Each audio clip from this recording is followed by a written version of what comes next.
जो काव्य शुद्धि मैथिली शरण गुप्त जी ने लिखा है, इसमें जो है इस कविता के जरिए पवित्रता, मैले वस्त्र जो धो रहे थे धोबी, उसका पानी जो है यहाँ पर विप्र को यानी उस ब्राह्मण को उड़ने के कारण उसका ध्यान जो है भंग हो जाता है। जो दुर्नीति है जाति के आधार पर, उसकी पोल को जो है इस कविता के जरिए इन्होंने खोल डाली है।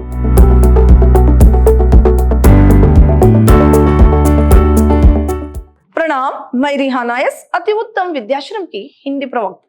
मेरे थर्ड सेमेस्टर के बीसीए के जितने भी विद्यार्थी हैं, आप सबका मेरी कक्षा में स्वागत। मेरे प्रिय विद्यार्थियों, इस सेमेस्टर जो आपके लिए काव्य पराशर है, उसके अंतर्गत जो आधुनिक काव्य, उसमें जो शुद्धि आपके लिए काव्य है, उसके बारे में आज मैं आपको जानकारी दूंगी। जो शुद्धि है उसको मैथिली शरण गुप्त जी ने लिखा है।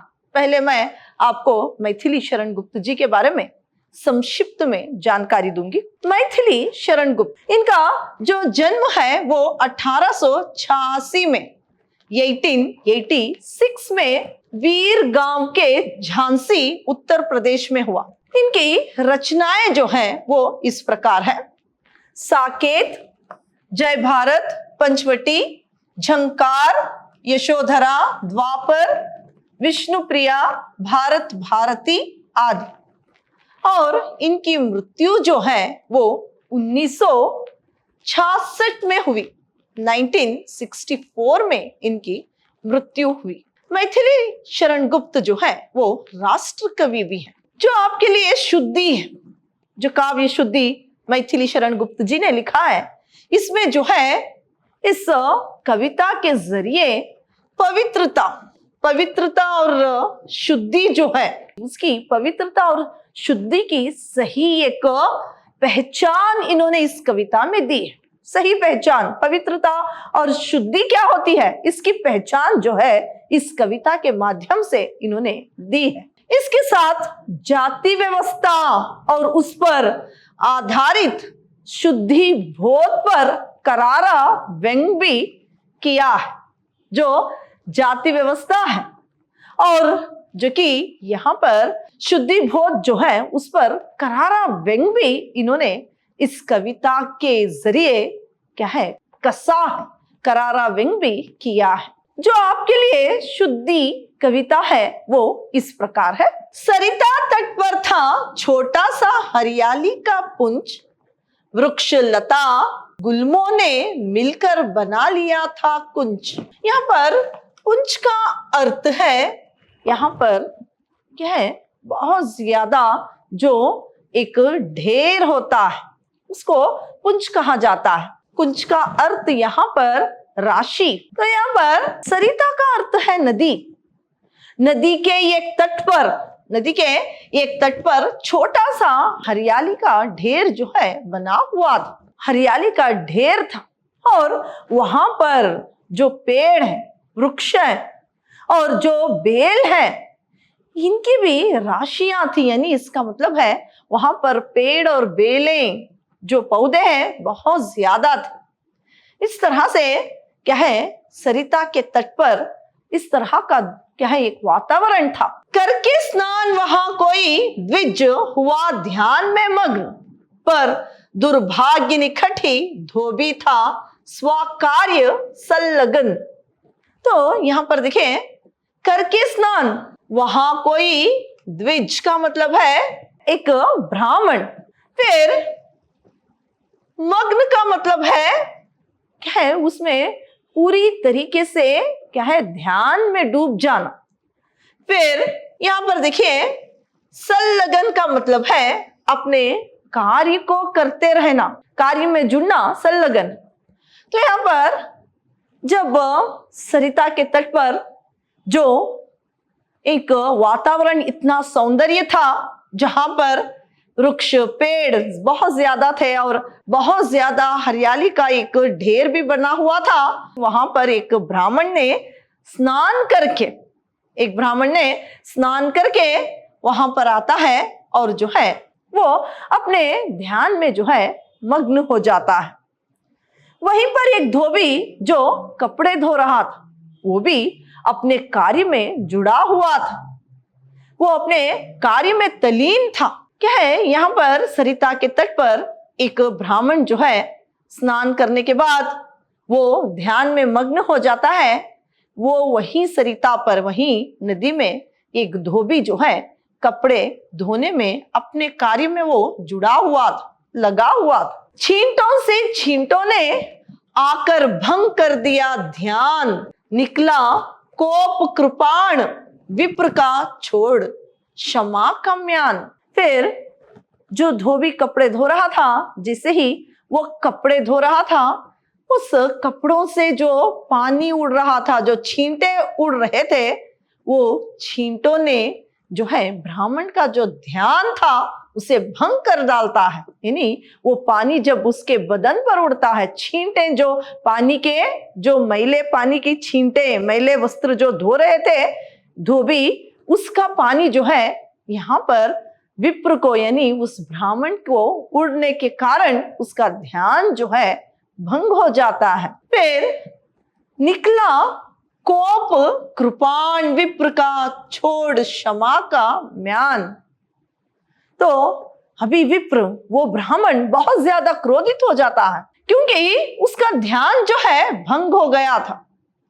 यहाँ पर धोबी जो है कपड़े धोने में क्या है जुड़ा हुआ था, और वो मैले कपड़ों का जो पानी की छींटे जो थी वो ब्राह्मण को उड़ने की वजह से उसका ध्यान भी टूट गया और ब्राह्मण को बहुत ज्यादा क्रोध आ जाता है।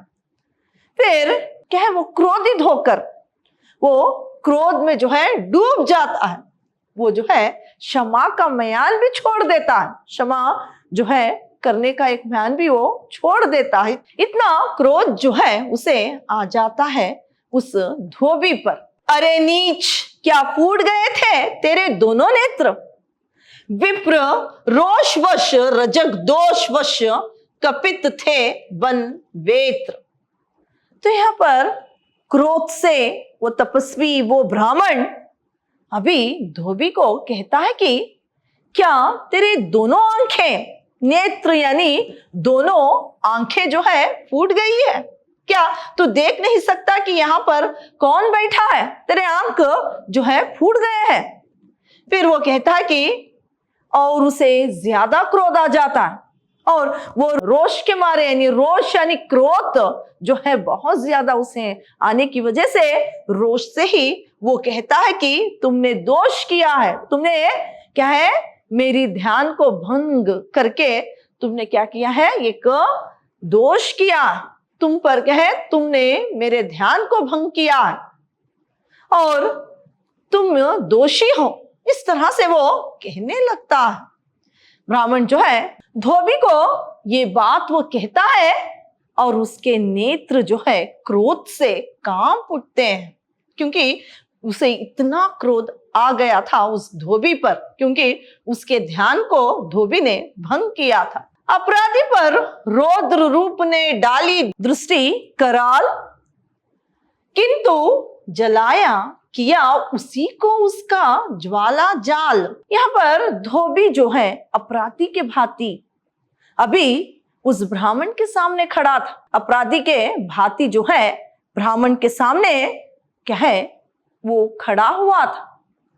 तो अपनी कराल दृष्टि से, अपनी कोप की एक दृष्टि से जो है धोबी को ब्राह्मण देख रहा था, लेकिन क्रोध से वो भी क्या खुद जल रहा था अंदर ही अंदर, क्योंकि उसे इतना क्रोध आ गया था। यहाँ पर जो है अपराधी के भांति जो धोबी खड़ा था उस पर क्रोध की दृष्टि से एक ब्राह्मण जो है, वो तपस्वी जो है उसे देख रहा है। साथ ही साथ खुद भी उस क्रोध की अग्नि में, उसकी अग्नि जो है क्रोध के जो जाल है उसमें वो भी क्या है फंस गया था, उसी एक क्रोध में वो भी जल रहा था। हाथ जोड़कर नतमस्तक धोबी खड़ा रहा चुपचाप बकझक करके। फिर ब्राह्मण ने कहा आप ही आप। फिर धोबी जो है अपने दोनों हाथों को जोड़कर अपराधी के भांति उसके सामने खड़ा हुआ था और ब्राह्मण अपने आप ही कह रहा था कि इस शीतल जल में फिर से स्नान करना पड़ेगा। इस तरह से वो कहता है अपने ही आप। जो वो ब्राह्मण था, जो एक तपस्वी था, वो अपने आप ही वो कह रहा था, करना होगा मुझको शीत में पुनः सचेल स्नान, सो तो मुझको भी वो बोला क्षमा करे भगवान।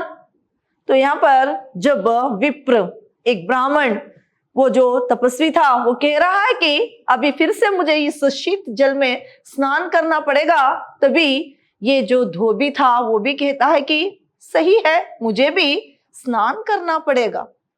इस तरह से धोबी भी स्नान करने की बात जो है करता।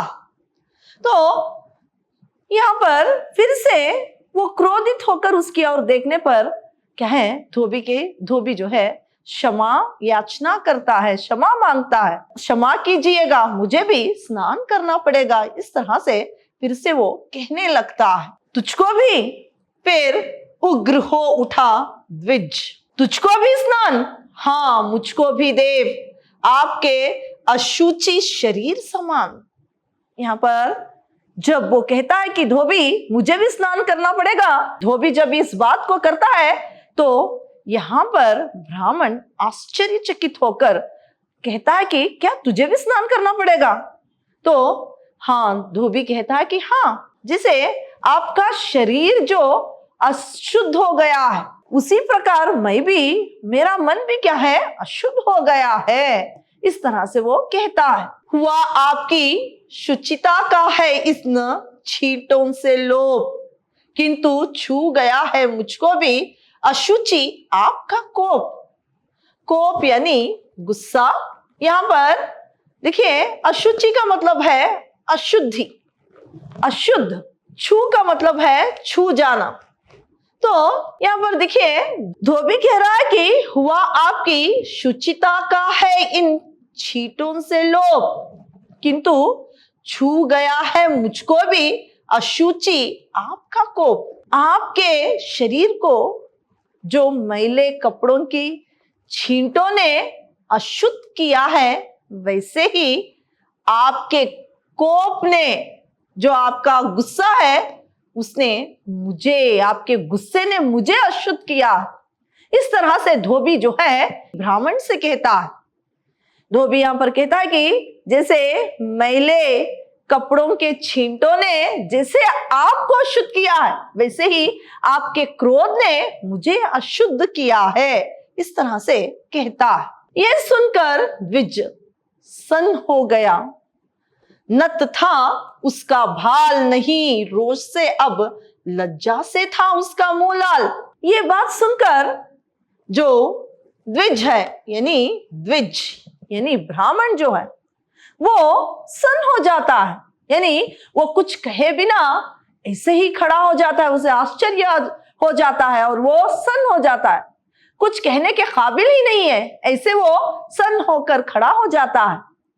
फिर क्या है, पहले उसका मुंह जो है क्रोध से लाल हो गया था, अभी लज्जा से उसका मुंह जो है लाल हो जाता है। उसका मुंह जो है लज्जा से लाल हो जाता है, उसे शर्म आ जाती है। लज्जा यानी शर्म आ जाना। पहले रोष यानी क्रोध से लाल हो गया था, अभी क्या है, लज्जा से उसका मुंह जो है लाल हो गया है। देख रजक की ओर अंत में उसने कहा, सखेत तात क्षम्य तुम नहीं, स्वयं मैं मिटा किंतु ब्रह्म भेद।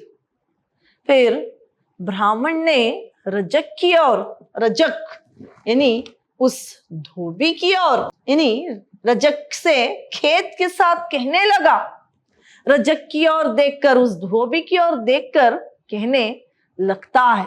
यहां पर वो कहता है कि तुम्हें याचना यानी क्षमा मांगने की कोई आवश्यकता नहीं है, कोई क्या है, आपको क्षमा मांगने की जरूरत नहीं है। फिर वो कहता है कि मेरा सारा जो भ्रम था, जो भेद था, वो सारा जो है मिट गया है। जो भ्रम था, जो भेद था मेरे मन में, जो क्या है अहम भाव था, ये सारा मिट गया है। तुम्हें क्षमा मांगने की कोई आवश्यकता नहीं।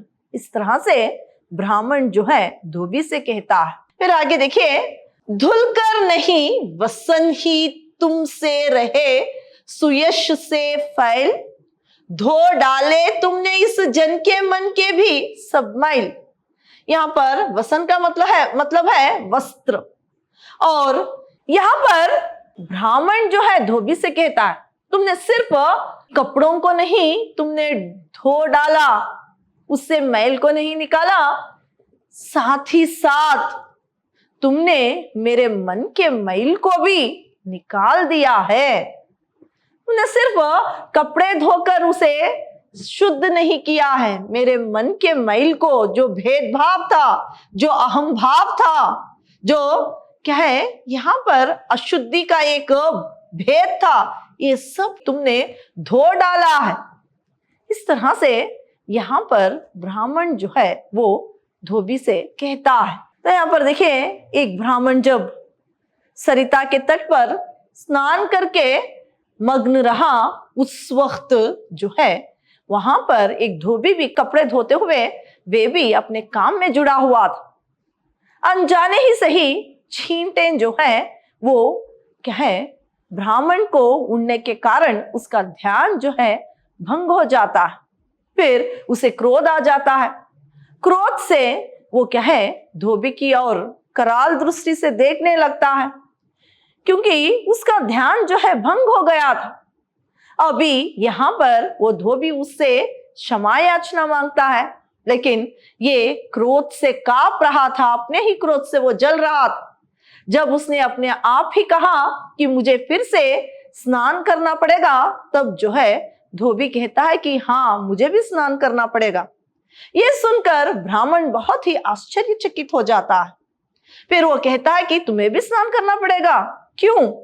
तो वो कहता है कि तुम्हारे इस क्रोध ने मेरे मन को अशुद्ध किया है, मुझे अशुद्ध किया है, इसीलिए मुझे भी स्नान करना पड़ेगा। ये सुनकर उसे बहुत ज्यादा ही आश्चर्य होता है, और फिर वो क्या है, थोड़ी देर सन सा खड़ा हो जाता है। फिर वो क्या है, धोबी से कहता है कि तुम्हें क्षमा मांगने की कोई आवश्यकता नहीं।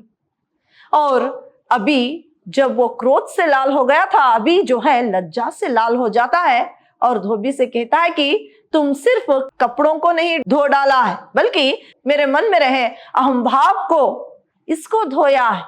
इस तरह से जो है यहाँ पर वो कहता है। तो इस कविता में मैथिली शरण गुप्त जी की मानवीय दृष्टि ही उभर कर आई है।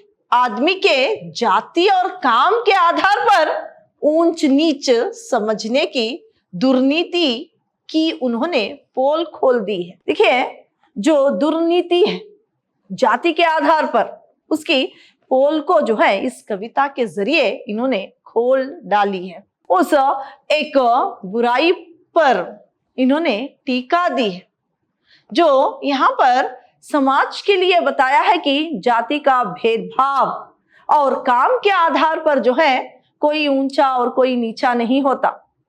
जिसमें अच्छे गुण होते हैं वही शुद्ध है, वही पवित्र है।